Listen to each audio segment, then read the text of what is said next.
سلام، من آرمین آتمی هستم از کانال توتیوب. ما در این کانال آموزش میگذاریم و امیدوارم از آموزش ها لذت ببرید که کانال سابسکرایب و زنگوله کنارش رو روی آن قرار دهید و کامنت و لایک یادتون نره. در این آموزش ما یاد میگیم که چطور یک VPN نصب کنید. بریم سراغ آموزش نصب VPN.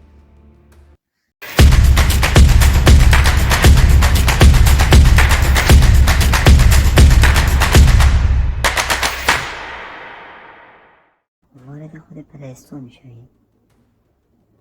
در قسمت جستجو گزینه آب VPN رو میزنید و اینه که براتونه.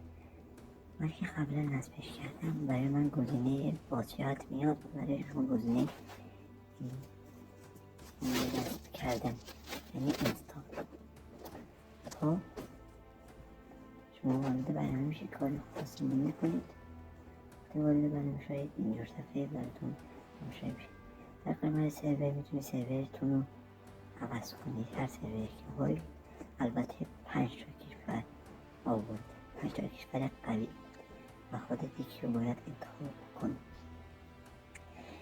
که من یکی رو انتخاب کردم بر روی این گزینه کلیک میکنم